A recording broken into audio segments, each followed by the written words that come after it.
I hadn't intended to do a video this morning, but I have to respond to something. And against my better judgment, I've just read an article by Yasmin Alibhai-Brown. Now, if you don't know who that is, look her up. In The Independent, and what she's saying is that we white Europeans are happy to take Ukrainian refugees, but not Eritreans and Ethiopians and half of Africa and half of the Middle East. And the reason we're okay with Ukrainians is because Ukrainians are white, and we're not okay with half the world coming here because they're not. Just a couple of points to make on this. She said that white people consider Afghans, and Afghans is the example she used, to be an existential threat. But we don't see Ukrainians as an existential threat. First of all, that's because Ukrainians are not and Afghans are. And let me be very clear about a couple of things.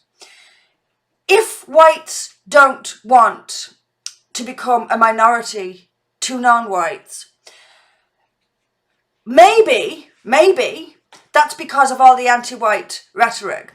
Yasmin Alibhai-Brown, you need to start blaming Black Lives Matter and the open genocidal language that people use against white people. Maybe then we wouldn't be so worried about the number of non-white people coming into this country. They are encouraged to hate us. Many do hate us. And globally, genocidal language about white people is A-OK, completely acceptable. In fact, it's considered an extremist point of view merely to say the words, it's okay to be white. You're considered an extremist and a fascist and a racist if you say things like that. The language spoken about us now is shocking.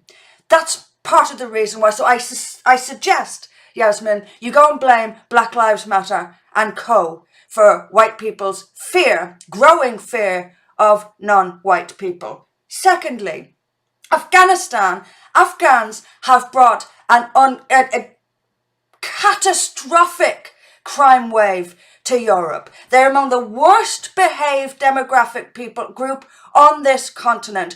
Their crimes include vicious, brutal rapes and murders.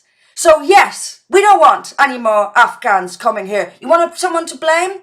Blame the Afghans who commit these terrible crimes on our streets. Third, yes, they bring Islam with them. It's not compatible with our society. Ukrainians don't bring Islam with them. Afghanistan is one of the vilest societies on the planet, and it's that way because of its people. As someone said yesterday on a comment to me on YouTube, which was just brilliant, if a country is too dangerous to go to, it stands to reason that it's too dangerous to bring that country here. Spot on. And finally, not finally actually, two more points to make. You mentioned Afghans, Eritreans, Ethiopians. What makes them asylum seekers exactly? What makes them refugees? Leaving behind a tattered, broken, poverty-stricken country that you created does not make you a refugee. Ukrainians are actually in a war. So there's that. And finally, we can't take the whole world, nor should we be expected to take the whole world. Why is it only Western countries, white European countries, that you lot want to flood with so-called refugees from all over the world? Why us? Why aren't you telling Saudi Arabia to take their fellow Muslims in? Why aren't you even going after China or Japan? Japan won't listen to you, you know that perfectly well. Why only white Western countries? Why are we the only people on this planet expected not only to give up our countries, but to subjugate ourselves in deference and apology to people to whom we owe nothing? Nothing at all. They're not welcome here.